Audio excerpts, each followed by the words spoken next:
Hello everyone. So today we'll discuss congenital hypertrophic pyloric stenosis.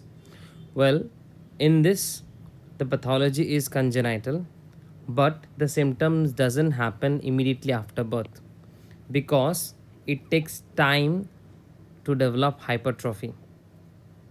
And also in this definition we say it is congenital first, then we say it is hypertrophy of the pylorium causing stenosis. Okay, so things are correct, but there is also hyperplasia. So it is congenital hypertrophy and hyperplasia of the pylorus that causes stenosis. Clear? So what is CPHPS is clear. Now if you see in the part, there is thickening of the pyloric wall due to hypertrophy and hyperplasia. Which layer? It is predominantly the middle circular muscle layer. We remember that the stomach has inner oblique, middle circular, and outer longitudinal layers.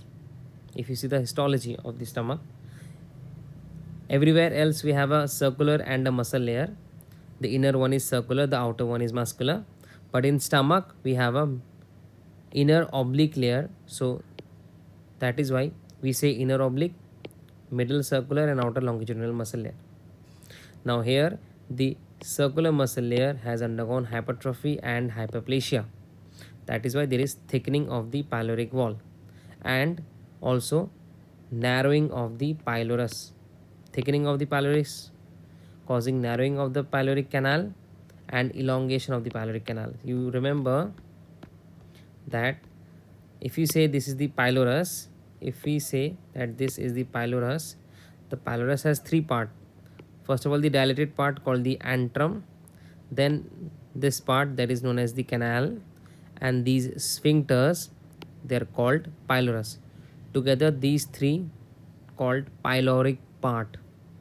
In the pyloric part you have antrum, you have canal, you have the sphincter. The sphincter is called pylorus. Now here you see in this there is thickened pylorus. So the canal becomes narrow, also the canal is elongated. We'll come to the diagnostic criteria of CHPS later. So let's first finish the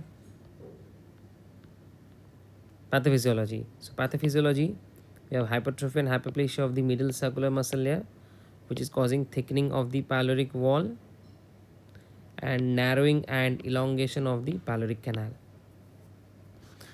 Patient will present with non-bilious projectile vomiting. Non-bilious, why? Because the origin of the vomit is above the second part of duodenum. Anything that is above the second part of duodenum, it will cause non-bilious vomiting. Non-bilious vomiting. So non-bilious vomiting, and this will happen every time after feeding. The moment the baby takes food, it can't pass beyond the pylorus, there will be projectile vomiting. So the baby won't be able to gain weight. So failure to thrive or failure to gain weight. Other symptoms, you see the signs. These are the symptoms: non-bilious projectile vomiting after feeding and fail to gain weight. Signs, you have left to right visible peristalsis, because the stomach is the body of the stomach is on the left and the pylorus is towards the right. So left to right visible peristalsis, and the pylorus will appear as a firm mobile mass. It will appear as a firm mobile mass in the epigastrium or in the right upper quadrant region. We say also sometimes that it is a olive shaped mass, but shape is not very unique. You see the mass is firm but it is mobile in the epigastrium or in the right upper quadrant. Okay, so these are the symptoms. Other causes of non-bilious projectile vomiting, everything that is associated with esophagus, like esophageal atresia, esophageal wave, or like CHPS. Okay, and even annular pancreas if it is above the level of the ampulla, annular pancreas. Okay, Now, what will be the what will be the findings in the urine and in the blood?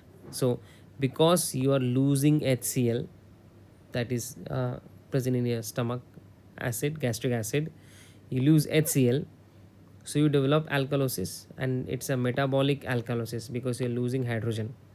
So you're developing hypochloremic metabolic alkalosis, correct? It's a metabolic alkalosis because you have lost H ions, and also you're losing chlorine, so you're hypochloremic metabolic alkalosis. Also we say it is hypokalemic hypochloremic metabolic alkalosis. Why we say it is hypokalemic hypochloremic metabolic alkalosis?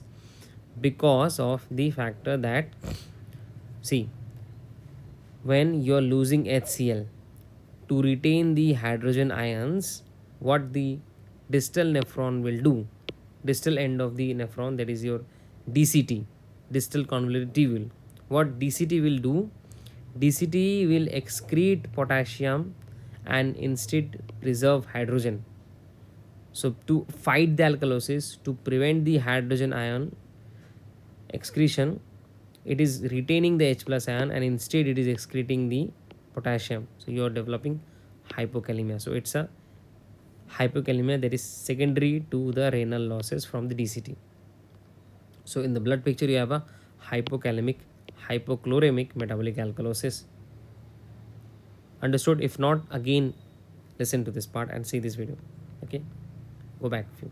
Now in the urine you will have paradoxical aciduria. Why paradoxical aciduria? See, the child is losing HCl as well as losing water from the vomit. Losing HCl, we develop hypochloremic metabolic alkalosis, and the secondary renal loss causes it hypokalemic hypochloremic metabolic alkalosis. But the loss of water, okay, it makes you dehydration.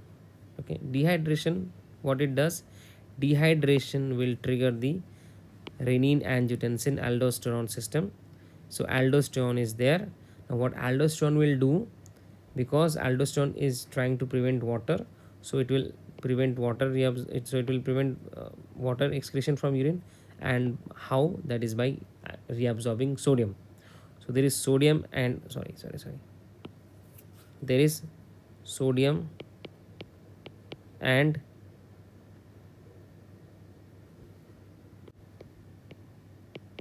okay, there is sodium and water reabsorption, and to absorb sodium,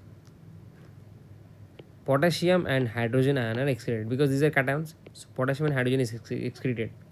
So in the urine you have uh, hypercaliuria and aciduria. So that is why we say there is paradoxical aciduria. See, you're losing H plus from the vomiting, so you should preserve the H plus, but this aldosterone, due to the dehydration effect, causes sodium retention which leads to hydrogen ion excretion, paradoxical aciduria.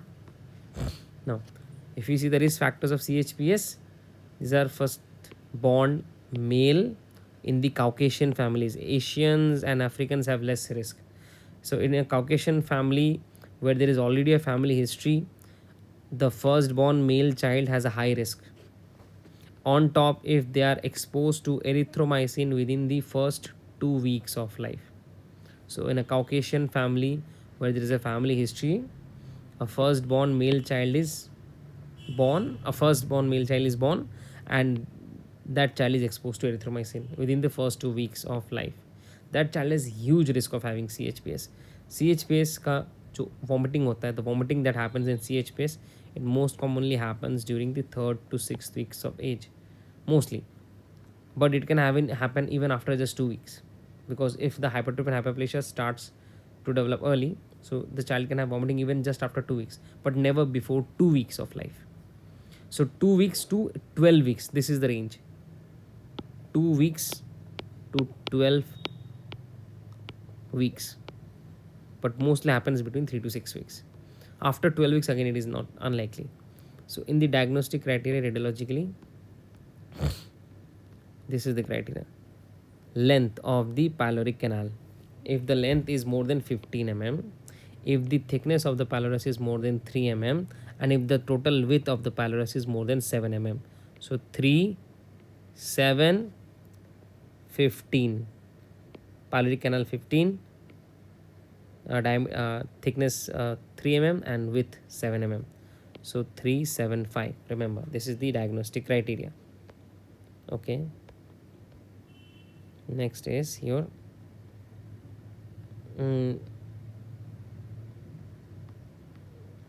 okay, signs, USG signs. So when you see the pylorus, when you see this pylorus from this cut section, so you see it from this side as a cross section, you will see the target or the donut sign. So target sign or donut sign is a transverse view sign of the pylorus, USG mein, in USG. And if you see the pylorus in the longitudinal view, you will see the cervix sign. Why? Because see this, it looks like a cervix in USG. In this view, if you see, it looks like a cervix. So cervix sign in USG in long axis, and when you see it in a cut axis from this side, it looks like a donut or a target. Now in the barium study, which is not done commonly, in barium study the signs that you see is that this pylorus part is not visible. Okay, what you see is the contrast in this region. This is the cavity of the pyloric antrum, and this is the pyloric canal. This part is the pyloric canal, and this is the duodenal bulb. So the duodenal bulb part gives the mushroom sign. The pyloric canal, in this pyloric canal you see either a double track or triple track sign. Then you have this diamond sign, which is a peaking of the, or a kind of a peak of pyloric canal into the pylorus. Diamond sign, mushroom sign, double triple track signs within the pylorus, within the pyloric canal. Then the shoulders are formed by the bulging of the pyloric. This is the pyloric muscle, the sphincter muscle, pylorus muscle. The bulging of these sphincter muscles, this part is cavity. Okay, this is the cavity. Only you can see the cavity. This is cavity. You can see the cavity. You can't see anything outside. Muscle is here. Then also muscle is here of stomach, but you can't see the muscle part outside. You can only see the cavity part. So the bulging of the pylorus into the pyloric antrum causes the shoulder sign. This sign is this end of the pyloric canal, pyloric antrum. These ends, they are known as teat sign. So shoulder sign, teat sign, and beak sign. Beak sign is the point where the pyloric antrum continues as the pyloric canal. Beak sign. Caterpillar sign in the pyloric antrum, caterpillar sign. So shoulder sign, beak sign, teat sign, caterpillar sign, diamond sign, mushroom sign, double triple track sign. यहाँ पे sign का spelling गलत है, sorry, sign का spelling ठीक है, क्या बोल रहा हूँ, आई थिंक थोड़ा गलत दिख गया था. Anyway, okay, now the treatment part. So the treatment part is obviously correct the electrolytes, correct the water status. So rehydration, electrolyte correction is the important thing. Then you do Ramsted's pyloromyotomy. Spelling, check it, Ramstedt, 8-letter word, Ramsted's pyloromyotomy. So here you cut the muscle, but you spare the pyloric mucosa. You don't cut the mucosa. If you cut the mucosa, it will become a perforation. What do you do in this operation? Suppose you cut it, okay? You cut, this is the intact pylorus. You cut the pylorus. So first you make a incision in the pylorus, longitudinal incision. So what do? We do laparotomy, ठीक है, बीच में से पेट काटते हैं. We do laparotomy, or we can go for laparoscopic surgery, better. So anyway, better go for laparoscopic surgery. Then expose the pylorus, which is the olive mass that we were palpating. So expose the pylorus, then make a longitudinal incision in the pylorus along the serosa and the hypertrophic muscle from antrum to duodenum. Make a longitudinal incision. Then what do? You have made incision in the serosa, the outermost lining. Okay, the outermost lining. Suppose this layer is the serosa layer. This layer is the serosa layer. So you cut the serosa and also the this is the muscle layer. So you cut the serosa and the muscle layer. Then what do? You separate the fibers. You separate the fibers. I'll draw it. You separate the fibers.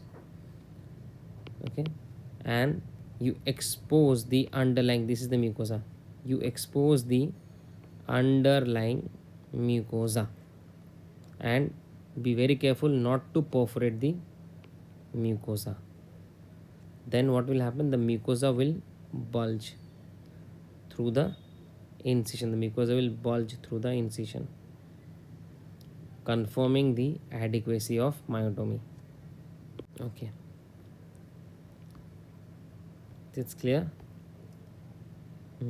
Is anything left? Let me check. No, thank you.